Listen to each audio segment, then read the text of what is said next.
નમસ્કાર વિદ્યાર્થી મિત્રો, ગીતાંજલિ વિદ્યાલયની આપણી આ YouTube ચેનલમાં સૌ વિદ્યાર્થી મિત્રોનું હાર્દિક સ્વાગત કરું છું.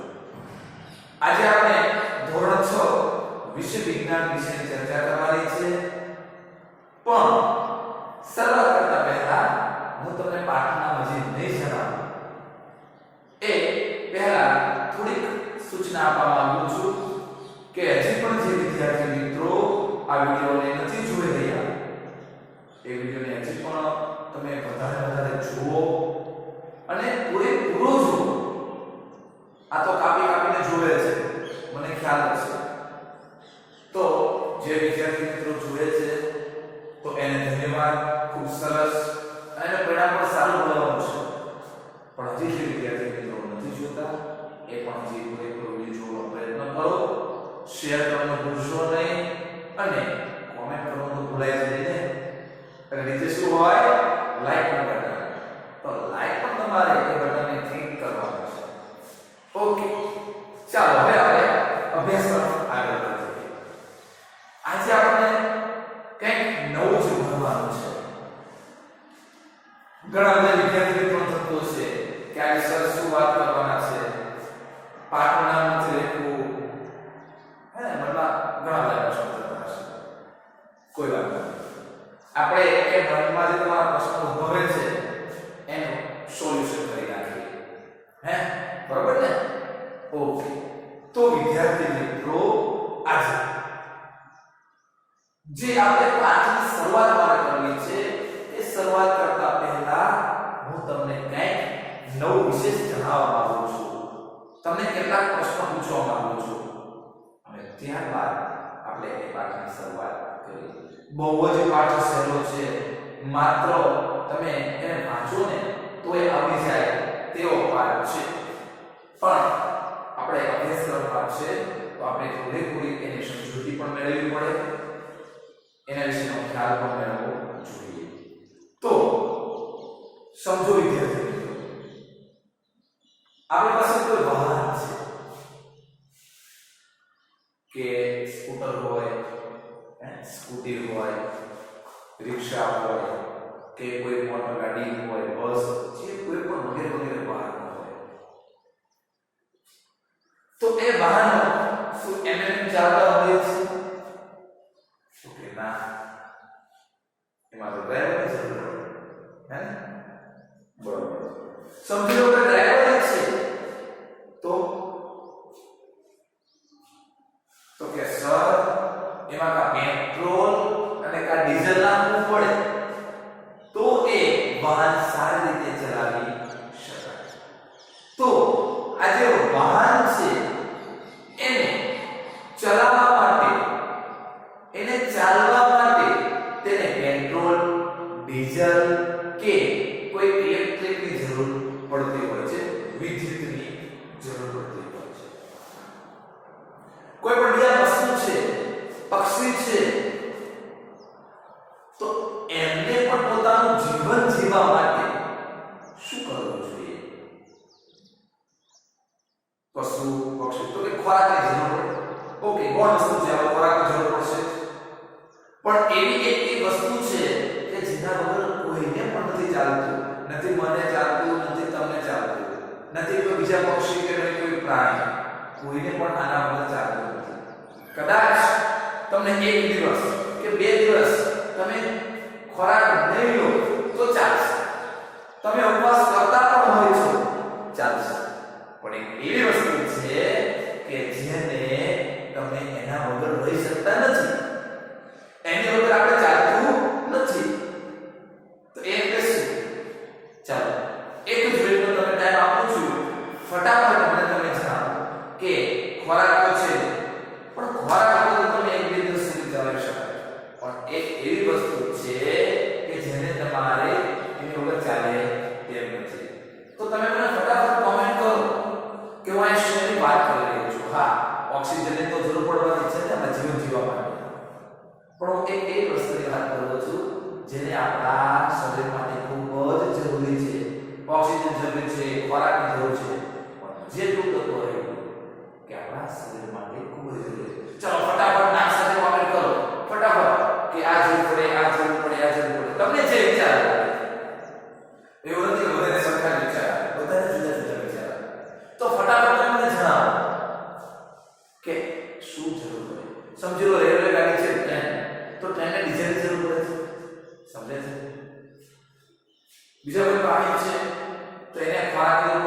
પાણીની જરૂર પડશે, પછી કોઈ સ્કૂટર છે તો પેટ્રોલની જરૂર પડશે.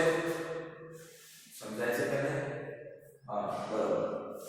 તો આપણા જીવન જીવવા માટે આપણે પાણી ખૂબ જ મુખ્ય સ્ત્રોત છે, જેનો દરેક જગ્યાએ ઉપયોગ થાય છે. મકાન બનાવવા, ખેતીવાડી, રસોઈ બનાવવા, કપડાં ધોવા, વાસણ ધોવા, ઘર સાફ કરવા માટે, આપણે પીવા માટે પણ પાણી જરૂરી છે. સમજાય છે? ઓકે. તો આજે આપણે ધોરણ 6 વિષય વિજ્ઞાન અને પ્રકરણ નંબર 14 જેનું નામ છે પાણી.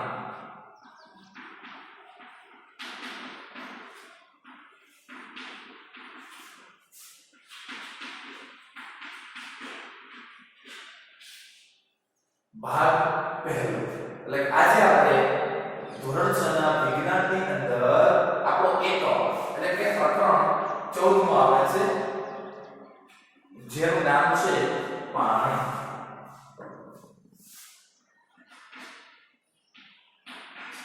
પાણી, વોટર. પાછા આપણા ઇંગ્લિશ મીડિયમ સ્ટુડન્ટ વોટર. તો કોઈ પણ બાળક હોય, કોઈ પણ પક્ષી હોય, પ્રાણી હોય, એમાં આપણો પણ સમાવેશ થઈ જાય તો એના વગર આપણે ચાલી શકતા નથી. એની આપણે જરૂર પડે નહીં પડે. તો એના વિશે એટલે કે આજે પાણી વિશે આપણે અભ્યાસ કરવાનો છે.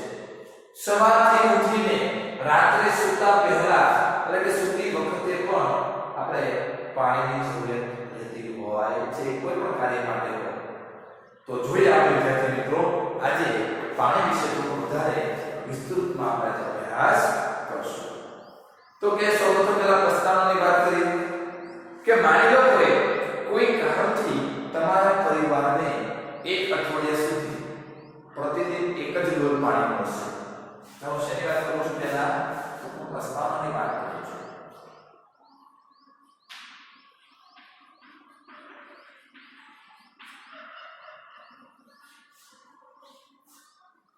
માની લો કે તમારા ઘરે રોજે રોજ એક જ ડોલ તમને પાણી આપવામાં આવશે,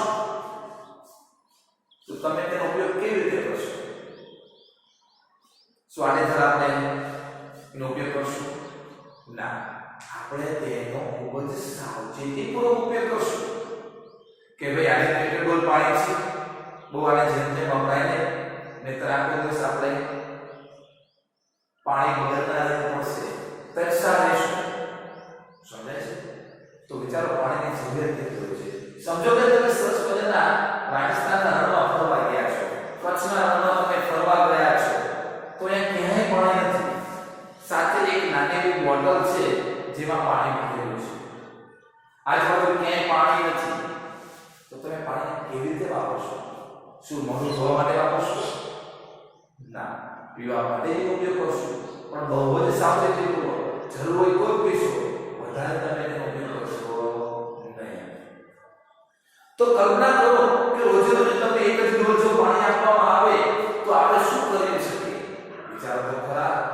વાસણ ધોવા, કપડાં ધોવા, સ્નાન કરવું, રસોઈ બનાવી કે જમવા માટે આપણે પાણી પીવા માટે ઉપયોગ કરીએ, એ ડોલમાં થાય? શક્ય નથી ને. આપણે બધા ખબર છે કે તો આપણે અહીંયા પુષ્કળ પ્રમાણમાં પાણી આવે છે એટલે આપણે બોલતા હોઈએ કે પાણી ગમે તેવું છે વાપરો, જ્યાં ત્યાં પાણી આપણે બેફામ ઉપયોગ કરતા હોઈએ છીએ. બિલકુલ નહીં. યાદ રાખો વિદ્યાર્થી મિત્રો, આજે તમે પાણી બચાવશો છે ને, તો આપણે પાણીને બચાવવું જોઈએ. ત્યારે આપણને પાણી બચાવે છે.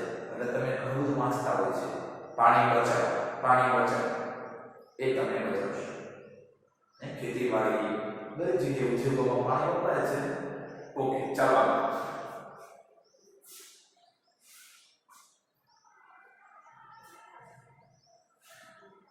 એક ડોલ પાણી હોય તો એના જે બીજા ઘણા બધા એવા કાર્યો છે જે આપણે કરી શકતા હોતા નથી.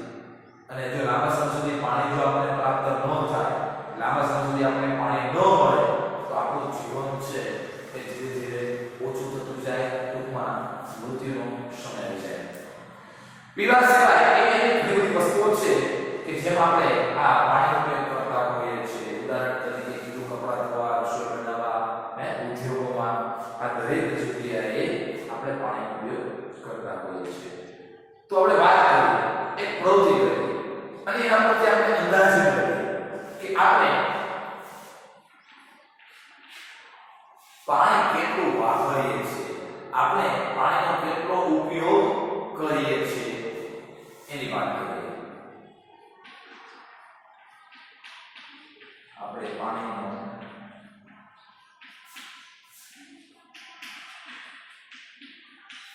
કેટલો ઉપયોગ કરીએ છીએ. તો આના માટે બાળકો તમે તમારા ઘરે પણ આ પ્રવૃત્તિ કરી શકો છો. માત્ર ગણતરી જ રાખવાની છે કે આપણા ઘરે આ વસ્તુ માટે કેટલું પાણી જોઈએ, આ વસ્તુ બનાવવા માટે કેટલું પાણી જોઈએ, આને સાફ કરવા માટે કેટલું પાણી જોઈએ, એને આપણે યાદી બનાવવાની છે. તો પ્રવૃત્તિ 1 એમાં કોષ્ટક આપેલું છે બાળકો. ચાલો પીવા માટે. કે પાણીનો કઈ જગ્યાએ ઉપયોગ થાય તો કે પીવા માટે. પછી સવારમાં બ્રશ કરવા માટે. બ્રશ કરી લીધા પછી આપણે સ્નાન કરવા માટે. સ્નાન કર્યા પછી શું? વાસણ ધોવા, કપડા ધોવા. વાસણ, કપડા, શૌચાલય,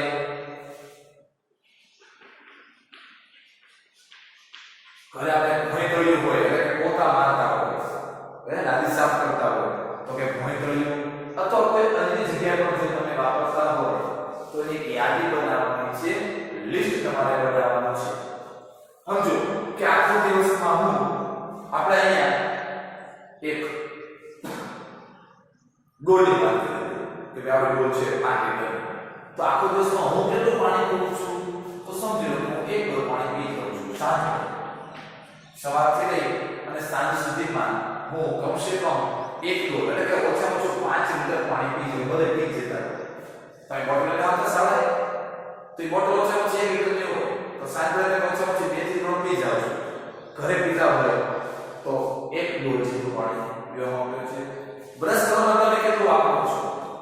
1 ટંકર, 1 ડોલ, 2 ડોલ એ લખો. સ્નાન કરવામાં કેટલું પાણી જોઈએ છે? 1 ડોલ, 2 ડોલ કે 3 ડોલ. વાસણ ધોવામાં કેટલું પાણી વપરાય, કપડા ધોવામાં કેટલું વપરાય, શૌચાલયમાં કેટલું પાણી વપરાય, એ તમારે એક આ યાદી બનાવી અને તમારા પુસ્તકની અંદર લખવાનું છે પેન્સિલથી કે મારા ઘરે આવી રીતે પાણી વપરાતું છે કે વાસણ ધોવામાં 3 ડોલ વપરાય છે, કપડા ધોવામાં 10-20 ડોલ વપરાય છે, ભોંય તળવામાં 1 ડોલ વપરાય છે, શૌચાલયમાં 1 ડોલ વપરાય છે. તો જે જગ્યાએ જેટલું પાણી વપરાતું હોય એ તમારે પ્રવૃત્તિમાં એ કરવાનું રહેશે. ચલો આ તો મેં તમને એક દિવસની વાત કરી કે એક દિવસ આટલું પાણી વપરાય. પણ વિચારો કે આખા વર્ષ દરમિયાન કેટલું પાણી વપરાતું હોય તો આપણે અંદાજ કાઢવો પણ બાળકો ક્યારેક મુશ્કેલ થઈ જાય છે, અઘરું પડી જાય છે. હમણાં મેં તમને પ્રસ્તાવમાં એવી વાત કરી હતી કે તમે 1 ડોલ પાણી નાખો તો શું થાય? તો એક પ્રવૃત્તિ થાય. માત્ર આના માટે આપણે ઉપયોગ કરી પાછળ કોઈ ચાલે નહીં. તો પાણી આપણા માટે ખૂબ જ અગત્યનું છે, એક જરૂરી સ્ત્રોત છે. અને પાણી આપણને કેવી રીતે મળે છે, પાણીમાં આપણે શું કરવું જોઈએ એ આ પાઠની અંદર આપણે ચર્ચા કરતા જઈશું. ચાલો આગળ આ વિદ્યાર્થી મિત્રો અહીંયા આપણે વાત કરી કે પાણીનો ઉપયોગ આપણે કેમ કરીએ છીએ. હવે આના પછી આપણે શેની વાત કરવાની છે? તો આ તો મેં તમારા ઘરની વાત કરી, આપણા ઘરની. પણ તમે તમારા આડોશી પાડોશી એટલે કે બાજુમાં કોઈ મિત્ર રહેતું હોય, આપણા ઘરના આડોશી પાડોશી છે, એની પાસે તમે જાણકારી મેળવો કે એ કેટલું પાણી વાપરે છે. કે પીવામાં હું 1 ડોલ વાપરું છું, બ્રશ કરવામાં 2 ડોલ વાપરું છું, તો એ કેટલું પાણી વાપરે છે.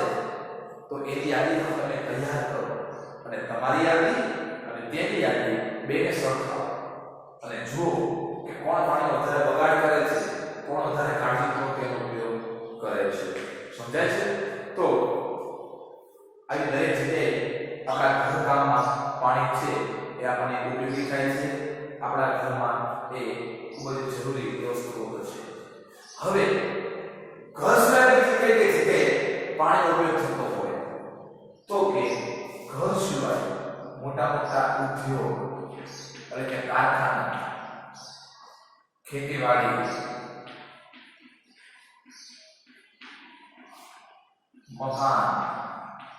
મકાન બનાવવા જોઈએ પાણી, તો આવી અલગ અલગ જગ્યાએ આપણે પાણીનો ઉપયોગ કરતા હોઈએ છીએ. માત્ર ઘરકામ માટે કે પીવા માટે જ નહીં, પણ અન્ય કોઈ સાધનો, અમુક અલગ સામગ્રી એની અંદર પણ આપણે પાણીનો ઉપયોગ થતો હોય છે. તો અહીંયા આપણે વાત કરીએ કે પાણીનો ઉપયોગ આપણે કેવી રીતે કરીએ છીએ, કેટલો કરીએ છીએ. પણ ઘણા પ્રશ્નો ઉભો થાય છે. શું પ્રશ્નો ઉભો થાય? તો કે પાણી આપણને મળે છે કેવી રીતે? તો કે હા, ચોક્કસ મનમાં પ્રશ્ન થાય. તો આપણે પાણી કેવી રીતે મળે છે એની ચર્ચા કરીએ તે પહેલા તમે તમારા પાઠ્યપુસ્તકમાં પેજ નંબર 136 એની પર એક કોષ્ટક 14 એક આપેલું છે, જેની અંદર આ માહિતી આપી છે. એ માહિતીને તમે તમારા મમ્મી એટલે કે આપણા પપ્પા છે, મમ્મી છે કે બા હોય, દીદી હોય એને પૂછી અને તમે પહેલા કોષ્ટક ભરી લો. અને ત્યારબાદ આપણે પાણી કેવી રીતે આપણને પ્રાપ્ત થાય છે, કેવી રીતે મળે છે એની આપણે ચર્ચા કરીએ. તો સૌપ્રથમ તમે પહેલા કોષ્ટક વિચારીને શાંતિથી ભરો, પછી આપણે આગળના પોઈન્ટની ચર્ચા કરીએ.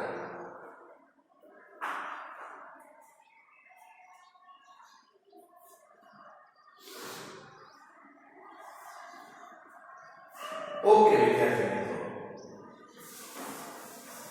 આશા રાખું છું કે દરેક વિદ્યાર્થી મિત્રોને આ સમજાતું હશે, બરાબર? અને પાણી તો તમને ખ્યાલ જ હોય ને, કોણ કેમ ખબર પડે પાણી, બધા ખબર પડે, સમજે છે? ઓકે, હવે આપણે પાણી ક્યાંથી પ્રાપ્ત થાય છે? પાણી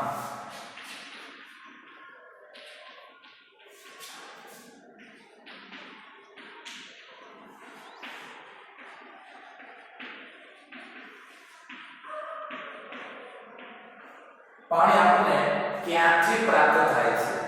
શું પાણી હું કે તમે બનાવો છો કે ના? તો મને મળે છે ક્યાંથી? તો કે બાળકો એને સ્ત્રોત કહેવાય, જળ સ્ત્રોત એટલે કે પાણી છે જળ પણ કહેવાય. યાદ છે? ઓકે, તો કે પાણી આપણને કેવી જગ્યાએ મળે? તો કે પાણી મને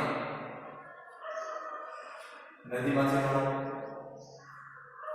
હવે કામ કરો, મારા નામ નથી આપતા, તમે કોમેન્ટ કરો, ચાલો ફટાફટ કોમેન્ટ કરો કે પાણી કેવી જગ્યાએ મળે. એક ઉદાહરણ મેં આપી દીધું, નદી. ચાલો તમે બીજા જે વિચારો આવતા હોય ફટાફટ કોમેન્ટ દ્વારા મને જણાવો કે પાણી મને મારા ઘરે મને આવી રીતે પ્રાપ્ત થાય છે, મને આવી રીતે મળે છે. તમે કીધું એક તો બધી દ્વારા. ચાલો બીજું તમે વિચારો ફટાફટ. ચાલો સમય ન હોય છે, ફટાફટ લગતા શું વાત હતી?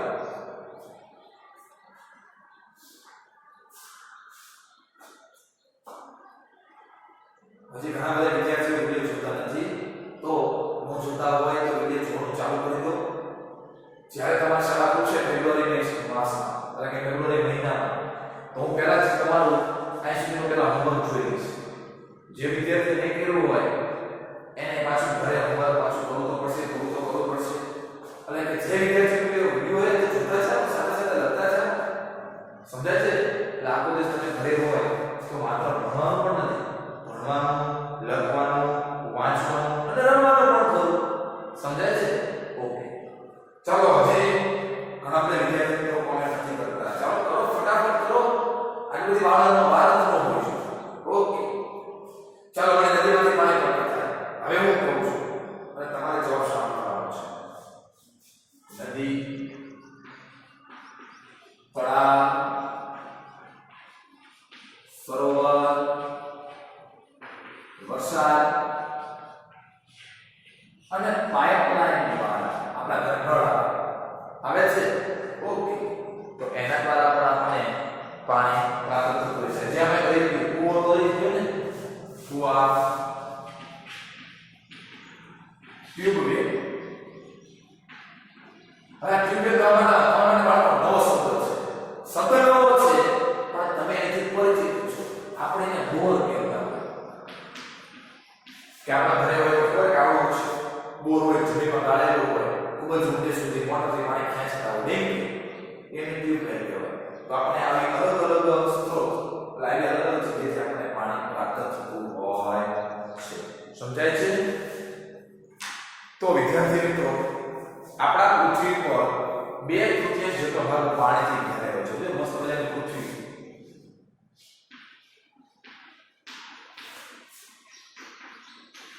આખી જે પૃથ્વી છે એ તમને મસ્ત મજાની રંગબેરંગી દુધિયા કલર જેવી તમને લાગતી હોય છે. કેમ?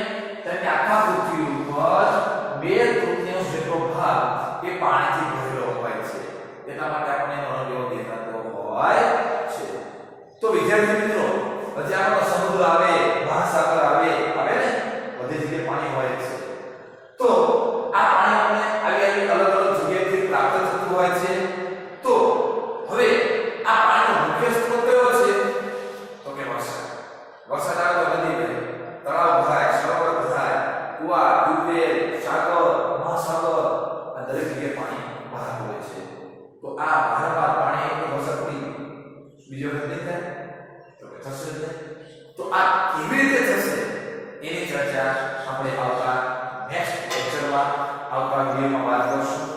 વિદ્યાર્થી મિત્રો, આજનો વિડિયો તમને કેવો લાગ્યો? ઓકે, ખૂબ સરસ. જો તમને વિડિયો ગમ્યો હોય તો તમે એને લાઈક કરો, શેર કરો અને કોમેન્ટ તો કરો. કોમેન્ટ કરવામાં કોઈ પૈસા નથી દેવાના. ઓકે, તો વધારે ધ્યાન થઈ જવું એટલે તો તમે કંટાળો પણ ન આવે. સમજાય છે? આજે આપણે અહીં સુધી વાત કરીએ છીએ. નેક્સ્ટ લેક્ચરમાં આપણે આ બધું જ પાણી વારંવાર કેમ આવે છે તો એને ચક્ર વિશેની વાત કરશું. એ આપણે આવતા નેક્સ્ટ લેક્ચર અને એને ભાગ 2 ની અંદર વાત કરશું. બધાએ હોમવર્કની અંદર તમારી સ્વાધ્યાય પોથી પાઠ નંબર 2 સુધી પૂરું હોવું જોઈએ અને 14 ની શરૂઆતમાં તમારે ઘરે બેઠા કરી દેવાની રહેશે. તો વિદ્યાર્થી મિત્રો, હું રજા લઉં છું. જય હિન્દ.